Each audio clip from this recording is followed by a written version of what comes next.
دوسری بات جو آپ کے حصے میں آئی کہ شہید نے اپنی شہادت سے پہلے جو آخری غیر ملکی دورہ کیا وہ برطانیہ UK میں تھا، اور وہ آپ ہی کے پاس مقیم تھے اور انہوں نے آپ کے ساتھ زیادہ وقت گزارا۔ آپ قبلہ ناصر عباس کو اگر مختصر سے الفاظ میں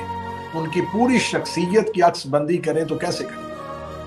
السلام علیکم یا علی مدد، آپ کو بھی، انصاری صاحب کو بھی، شاہد بھائی کو بھی، اور تمام سننے والے حاضرین اور ناظرین کو بھی۔ قبلہ میری آواز آ رہی ہے؟ جی بالکل آ رہی، بالکل ٹھیک آ رہی ہے آپ کی آواز۔ قبلہ علامہ ناصر عباس صاحب جو تھے وہ ایک ایسی شخصیت تھے کہ جو صدیوں میں ایک ہی شخصیت پیدا ہوتی بے ہے۔ شک انتہائی ان کی آواز میں ایک گھن گھرج تھی، ان کی آواز میں ایک کشش تھی، ان کی پرسنالٹی کے اندر ایک اٹریکشن تھی، جو ان کو سنتا تھا انہی کا ہو کے رہ جاتا تھا۔ جو ان کے مخالفین بھی تھے اگر ایک دفعہ ان کی مجلس سنتے تھے تو بس بے پھر شک انہی کے ہو کے رہ جاتے تھے، اور ان کو جناب سیدہ سلام اللہ علیہ نے ان کی زبان میں وہ تاثیر دی تھی کہ وہ مصائب میں بے اختیار لوگ جو تھے وہ گریا کرتے تھے، اور ان میں خصوصیت یہ تھی کہ وہ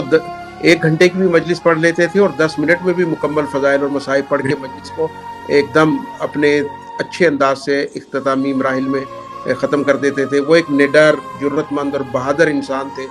جو نہ کسی سے ڈرے، نہ دبے، نہ جھکے، نہ انہوں نے کبھی اپنے عقیدے پہ سودا کیا، نہ انہوں نے اس بات کی فکر کی کہ میں کہاں پڑھ رہا ہوں اور کون میرے سامنے۔ انہوں نے برملا اور کھلے الفاظ میں ولایت علی کا بھی پرچار کیا اور عزائے حسین کو بھی فروغ دیا،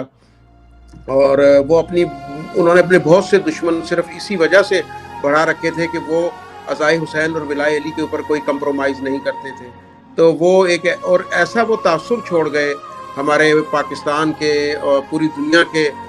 محبان اہل بیت پر بالعموم، اور پاکستان کے محبان محمد و آل محمد پر بالخصوص، کہ ان کے کئی سال ہو گئے لیکن ابھی بھی لوگ جو ہیں ان کے لیے تڑپتے ہیں، ان کو سنتے ہیں، اشتہاروں میں ان کا نام آتا ہے، ہر تیسری پوسٹ فیس بک پر ان کی لگتی ہے۔ اور آج دیکھیں آپ کو بھی میں ایک خراج تحسین دیتا ہوں، آپ بھی اس بات کے لائق داد میں دوں گا کہ آپ نے ان کو یاد رکھا، اور آج اپنی بے انتہا مصروفیات میں آج آپ نے یہ ان کے لیے آپ پروگرام کر رہے ہیں۔ آپ بھی ان کے ایک بہت ہی قریبی دوستوں اور ساتھیوں میں تھے، اور مجھے بھی آپ انہی نے آپ کو مجھ سے بے انٹروڈیوس شک کروایا تھا الحمدللہ۔ اور آج وہ چلے گئے، ہر آدمی نے چلا جانا ہے، لیکن ایک اچھی یادیں چھوڑ کے گئے اور عزائے حسین کی یادیں چھوڑ کے گئے۔ آج بھی منبر اداس ہے، آج بھی مجالس میں لگتا ہے کہ ابھی وہ کہیں سے آ جائیں گے اور وہ اپنی ذکر محمد و آل محمد بیان کرنا شروع کریں گے۔ لوگ اتنے عرصے کے بعد بھی ابھی بھی یقین نہیں کرتے کہ وہ یہاں سے چلے گئے، ایسا لگتا ہے کہ کل کی بات تھی۔ تو یہی ایک اچھی خاصیت ہے اچھے لوگوں کی۔ خداوند تعالیٰ ان کے درجات کو مزید بلند کرے اور ان کے چاہنے والوں کو جو ہے صبر دے، اور ان کے جو بتایا ہوا راستہ ہے اس کے اوپر عمل کرنے کی عملی طور پر ہمیں توفیق دے۔ بالکل ٹھیک ہے ناصر بھائی، میں چھوٹا سا آخری سوال آپ سے یہ کروں گا کہ کیونکہ یہ تمام جو چیزیں آپ نے بتائیں گے یقیناً شیعہ قوم جو ہے وہ شہید ناصر عباس کے لیے بالکل ایسے ہی جذبات رکھتی ہے جیسے جذبات کا اظہار آپ نے کیا۔ تو یہ کیونکہ خصوصی پروگرام جو ہے وہ پوری دنیا میں ناصر عباس شہید کے چاہنے والے اس پروگرام کو دیکھیں گے، ان کے چاہنے والوں کی ایک کثیر تعداد، ایک نسل جو اس وقت بچپن میں تھی اور اب شباب میں پہنچ چکی ہے، وہ لوگ ان کے دوست احباب سے اکثر ان کی زندگی کے بارے میں جاننا چاہتے ہیں، وہ چیزیں، وہ ان کی زندگی کا خاکہ جو لوگوں کے سامنے کھل کے نہیں آیا تھا۔ لوگوں نے ممبر پہ بطور خطیب، بطور علامہ، بطور ذاکر امام حسین دیکھتے تھے، آپ ان کے بہترین دوستوں میں شمار ہوتے ہیں۔ آپ ان کی زندگی کے بارے میں کچھ ایک ایسا پہلو اٹھائیے گا کہ ان کو آپ نے ان کی ذاتی زندگی میں کیسا پایا؟ قبلہ ذاتی زندگی وہ ایک بہت اچھے دوست اور بہت اچھے پیار کرنے والے تھے۔ وہ جب ممبر پہ جاتے تھے تو خطیب تھے، ذاکر تھے، لیکن وہ ایک ویسے ایک بہت اچھے دوست تھے، اور ایک بڑے اچھے انداز میں نے ان کے ساتھ سفر بھی کیا، ہم دور دور بھی گئے، تو بڑے ایک جیسے دوستانہ ماحول ہوتا ہے اس طرح سے وہ گفتگو کرتے تھے۔ ان کے اندر کوئی وہ ایک تکبر یا غرور یا کوئی انا والا وہ پتہ ہی نہیں چلتا تھا کہ وہ اتنے بڑے خطیب ہیں یا اتنے بڑے عالم ہیں، اس طرح سے وہ گھل مل جاتے تھے۔ ایون کہ اگر کوئی فون بھی آتا تھا تو اس فون کے اوپر وہ اتنے اچھے اخلاق سے، اتنی محبت، اتنے پیار سے بات کرتے تھے کہ بڑے ایک خوشگوار ماحول ان کا بن جاتا تھا۔ ہر انسان کی مدد کرتے تھے، اگر ضروری نہیں تھا کہ بہت سے ایسی جگہ پہ انہوں نے مجالس پڑھی ہیں جہاں پہ جو بانی ایسے تھے کہ نہیں افورڈ کر پاتے تھے، تو وہ مقصد ان کے اندر ایک جذبہ تھا، مقصد عزائے حسین کو فروغ دینے کا۔ وہ ایک بڑے بے لوث قسم کے انسان تھے اور بڑے اچھے محبت والے اور دوست اور ایک دوستی نبھانے والے ایک انسان تھے۔ ناصر بھائی، آپ اکثر ہمیں یہ بات سنایا کرتے ہیں، آج ہم چاہیں گے کہ اپنے دیکھنے والوں اور سننے والوں تک بھی یہ بات پہنچے کہ آپ نے آخری دنوں میں جب قبلہ ناصر عباس صاحب آپ کے پاس آئے تھے اور اس کے بعد وہ فوراً پاکستان گئے اور وہ ان کو شہید کر دیا گیا،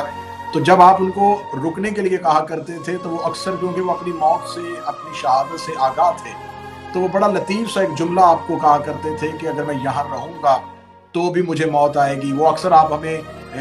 جب بھی ایک استقامت کا درس دینا ہو تو آپ ان کی ایک مثال دیا کرتے ہیں۔ میں چاہتا ہوں کہ وہ جملہ ذرا آپ اپنی زبان سے دوبارہ سنائیں کہ ناصر عباس صاحب جب ان کو زندگی سے محبت اور موت سے رکنے کے لیے کہتے تھے تو ان کا کیا جملہ ہوا کرتا تھا؟ جی قبلہ اپنے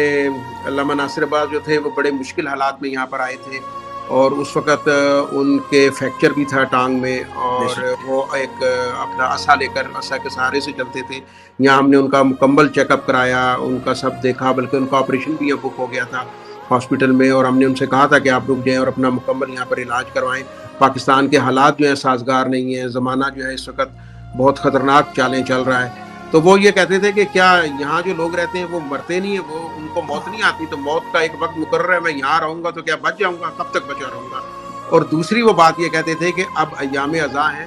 جو پاکستان کے جو بانیان ہیں وہ بڑے ظالم ہیں، انہوں نے یہ نہیں سوچنا کہ بھئی یہ بیمار ہے یا حالات خراب ہے، انہوں نے کہنا ہے پونا دے چکر جو رک گیا دیکھا جی نا۔ اور وہ پھر مجھے پوری ہمیشہ ان کو، مجھے وہاں پورا سال تو انہی کو میں نے فیس کرنا ہے، تو وہ کبھی بھی اس بات کو بانیان نہیں مانتا۔ بانی چاہتا ہے کہ میرے سے اگر کمیٹڈ ہے، اشتہار میں میرا نام ہے، تو وہ جتنا بھی بیمار ہے، جیسے بھی حالات ہیں، کچھ بھی ہے، وہ یہاں پر ہمارے پاس پہنچے ہی پہنچے۔ تو وہ کہتے ہیں وہاں کے حالات جو ہیں بانیان بڑے سخت ہیں، اور دوسرا موت جہاں لکھی ہے وہیں آنی ہے، لہٰذا مجھے واپس جانا ہی جانا ہے۔ اور وہ آخری اشرا بھی انہوں نے پڑھا، یا مجالس بھی پڑھی، ہمارے بڑے جلسے سے بھی انہوں نے خطاب کیا، امام زین العابدین علیہ السلام کی مجالس 3 روزہ سے بھی انہوں نے یہاں